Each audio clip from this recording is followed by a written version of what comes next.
Well, hello my peeps. It's Antoinette here. Today's the day. I've been saying this for a long time that I was going to show you how I have, changed up the old Diedre bread. You know, the story is Diedre came on the scene in 2016 and did 2 videos making the low-carb bread in a bread machine one day and the next day in a mixer. And that thing like went viral. She has like 20,000 subscribers on her 2 little videos. And then she found that out. She never came back. Well, she came back 2 years ago to say that she was back. She didn't come back again. So, I mean, I just checked. No. So, this is my revamped version of the Diedre bread because I have kind of tweaked it over the last 3 years. I will also link the original video below. It is still, it's my highest rated keto or viewed keto video that I have. People still stumble across it, and all I can say is I have come a long way, baby. You could watch it just for fun and laugh at me. Okay, so this bread, I made this one this week,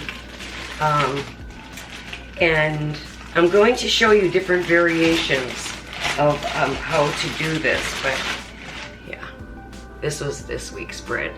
Pretty darn lovely. It's like oat bread. It's absolutely fabulous, and it's fabulous with anything. But it really makes a great sandwich, and it is only 1 or 2 carbs.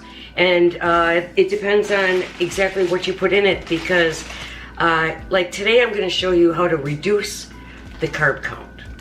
Alright, let's get started.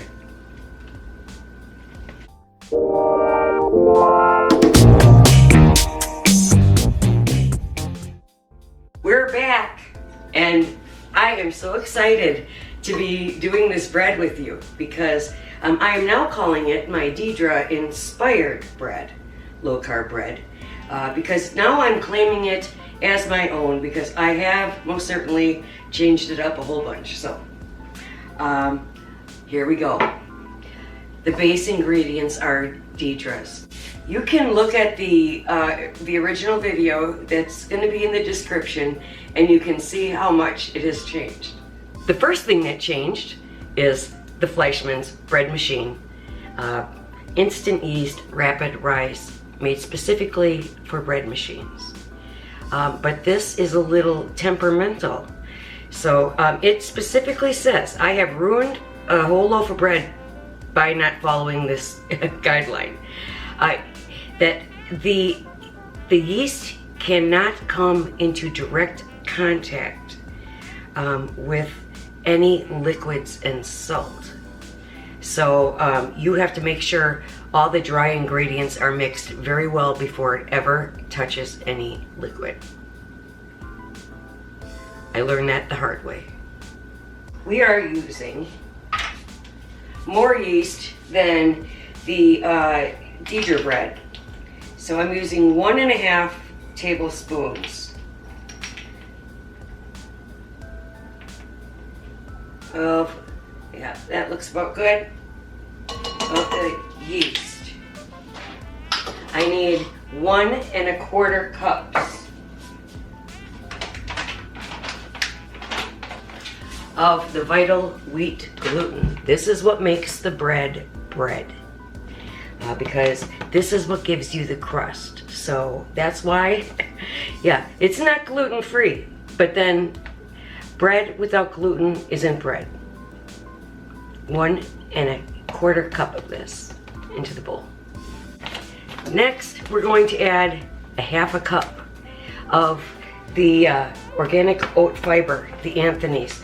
Now, I've done all the work for you here. Anthony's, just go to Amazon. Links will be below because it is the cheapest and the lowest carb. Nobody beats the Anthony's brand. So this is all I go for anymore. And this will last a year. 1/4 cup of, this is the Aldi's, the milled flax seeds. Now in the original Diedre recipe, she had a lot more than a little 1/4 cup in here. But this is one way we're bringing the carb count down, because that's 10 grams, 10 carbs, 7 dietary fibers, and a sugar. So 6 proteins. But yeah, so we are making a multi-grain, so we're going to mix it up with some lower carb varieties.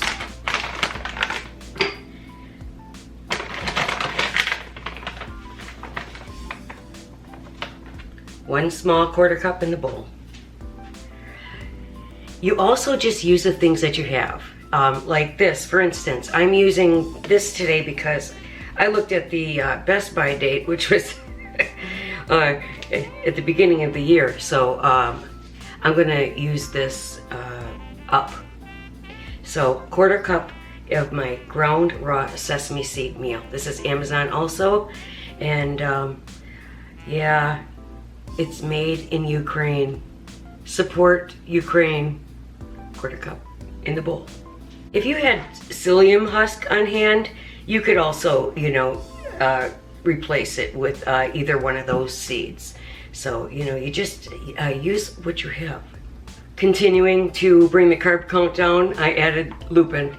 Not much, the miracle flour, 1/8 of a cup of that.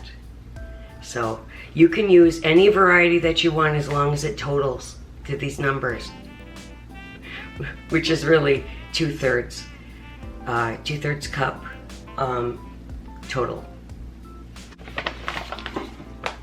Next is our sweetener, and this is 4 tablespoons of your sweetener of choice.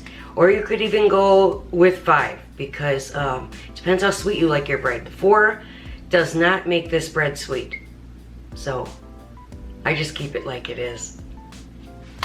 Next, new ingredient, not in the Diedre bread, is this whole milk powder. Now, I put this in because this machine that I have, every recipe they have in their little book, requires this. But this is still kind of carby. It's 3 carbs for 1 tablespoon. So although I would generally put in 4 for a normal loaf of bread, I'm only going to put in a tablespoon just for the consistency and little added calcium. Xanthan gum, you know, or you could use guar gum. I do have both. 1/2 teaspoon into the bowl. This is the last of our dry ingredients. There's my dry ingredients, and I'm just gonna mix it up. The only dry ingredient that I didn't put in here is the salt. So as I said, the yeast cannot touch the salt. So what I'm going to do instead is take this teaspoon of pink salt and add the salt to the eggs. 2 eggs. I'm just gonna set my dry ingredients aside. First thing I want to tell you is about the paddle.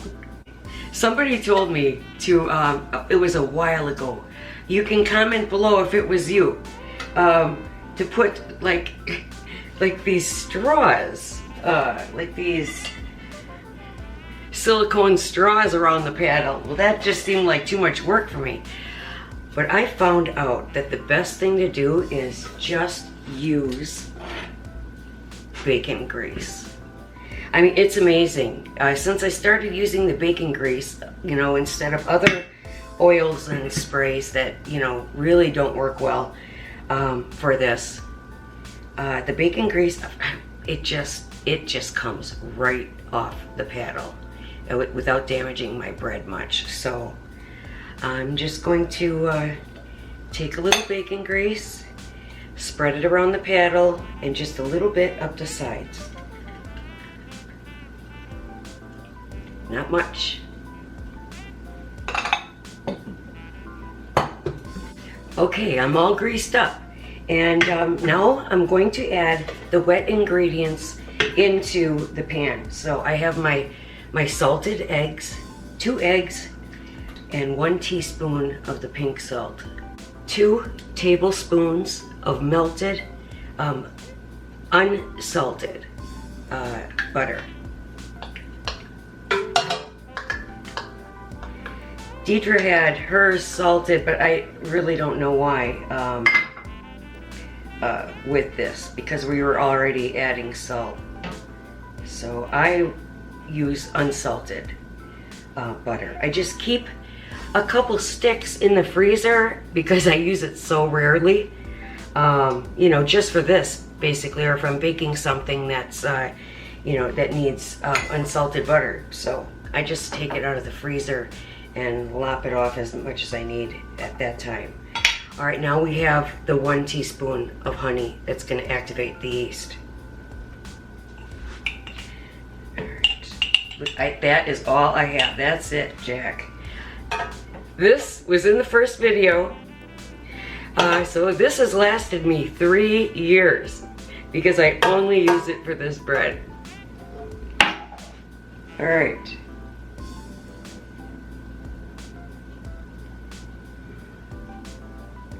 It's the only lick I get.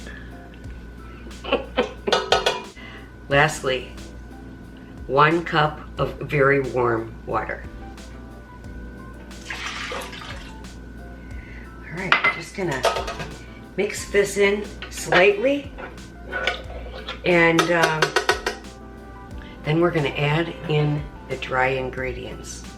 I have my machine set on 9, which is multi-grain. I have it on 2-pound loaf, and then also I have it on medium for the darkness of the bread. So in it goes.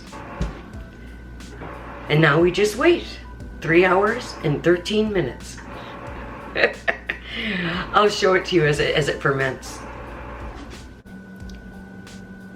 Now it's just sitting there resting.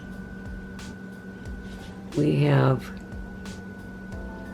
2 hours and 41 minutes left. It's hard to see on the screen, but it's fermenting number 1. It's gonna do that 3 times. Let's take a peek. Ooh, that's pretty beautiful. It's looking great. Let's see how we are on time. 1 hour 56 minutes. And we were on, oh, we are on ferment 3 already, because I'm making dinner while I'm waiting for the bread. Look at those bad boys. I've been cutting up the vegetables. I still have the onion to go over there, and yeah, there's the garbage. So yeah, for my smothered pork chops for dinner tonight.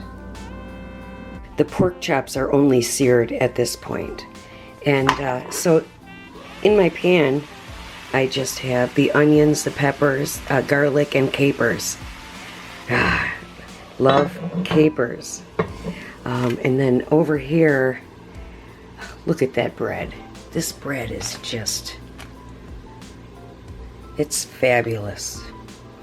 So I'll have a slice with butter with dinner. Woo, beautiful. This is gorgeous.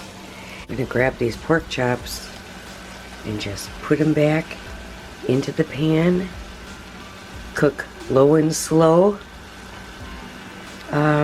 for about another 30 minutes or so. Beautiful. It looks fabulous. I can tell you. This one looks different than the other one from the other day where I used the Lupin flour. And this one has the sesame seed. I mean, I did use, what, 1/8 of a cup of Lupin flour. But we'll see what it looks like when it's done. This is really steaming away. Let's take a peek. Oh my gosh, that looks great. I'm ready to plate that up in about 15 minutes. This is very interesting. This bread in here looks totally different from this bread here from the other day. And the ingredients were like really close to the same. Not exactly though. But this is on the that milky bread setting, and it's looking very white. I had to take this out, which is my little, like raisin dropper, because it was hitting the top. So this has gotten really high. I mean, look, it's way up here. It's almost up to the window. And we have 47 minutes left. But look at my plate. Look at it. I'm gonna show you this bread because, all right, here's my piece of wonderful bread, and I want to show you just how stretchy it is. I mean, this bread is just so darn good, and it's real bread, and it doesn't have any wheat. I'll tell you what.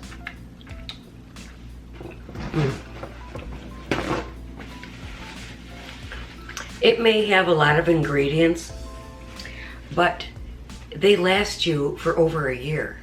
So this bread is really actually quite cheap. It's going to be a lot cheaper than paying $5 for your wheat keto bread and tortillas and stuff at the store. So this, I mean, I don't know. I haven't calculated it, but my ingredients have lasted me over, like, some of them 2 years. So it's pretty darn cheap.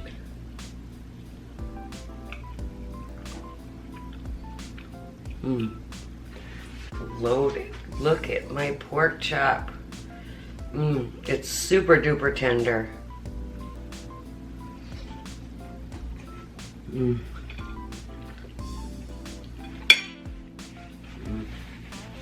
This is a gourmet meal right here, I'll tell you that much.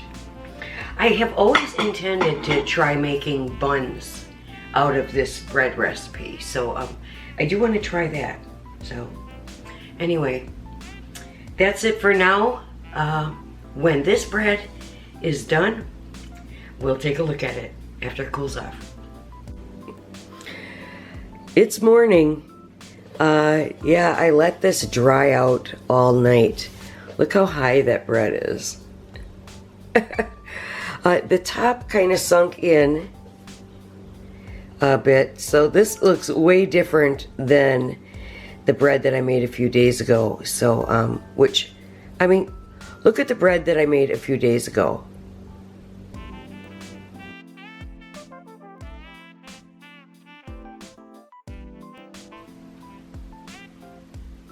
What's the bottom line? I firmly believe that the settings on your bread machine make all the difference in the world. So, I talked to my neighbor last night, and she is going to do a taste test between these two breads, but she doesn't like to be on camera, so you won't actually see her. But you'll hear her. Okay, here we are for the taste test. Kathy's going to try them both. Okay, so which one is this? Okay, so the week old one? No, this one is the week old one, so there will be probably a difference because of that. Okay. And this one is the new one. That was made yesterday. That was made in the wrong setting, the milky bread.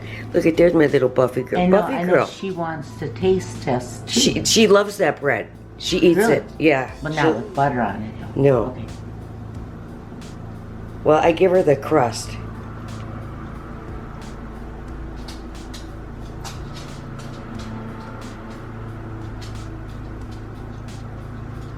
Chewy. It's chewy. Mm-hmm. It's very springy. Mm-hmm. Okay. Yeah, it's springy. Yeah, like pull it apart.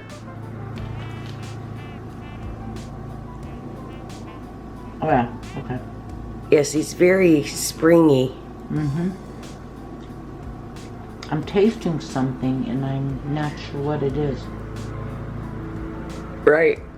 because they're ingredients that you don't know. Mm-hmm. Look at the Buffy girl, he's so cute. Yeah. Yeah, she likes it. That's my taste tester too. Yep. Is that good, Buffy? Buffy likes it. Okay. All right. Now I'm gonna try the other one. All right. See, it's the oat fiber. You have lupin flour. You have flax seeds. Whoa. So these are things. Whoa. That one's really springy. Whoa. It's still even as. I should have brought a knife out. Okay.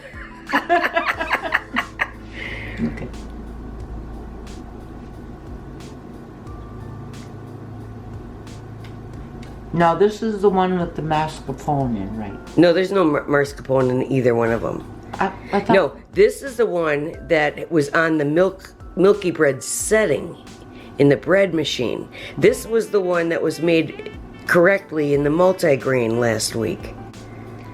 Okay. So that's I think the difference in the texture was the bread machine setting.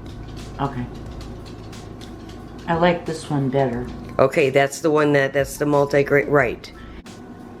Well, you could taste that it's like more oatsy. Right, it is. Yes, it's more seedy. Mm-hmm. Right. No, Okay. I like that one.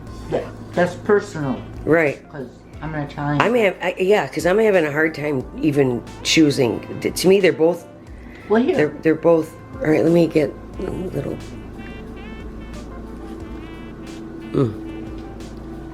It's more mild, subtle. It's still good, even being a week old. I think it was better a week ago. Wow, but it's not bad for being, a week old. No, it's still fresh. It seems like it's still fresh. I think it would be great dunking coffee too. Yep. Okay, well there we have it. They're both good and they're just a little different. So, but I believe that the setting on the bread machine makes all the difference in the world. We'll see you next time.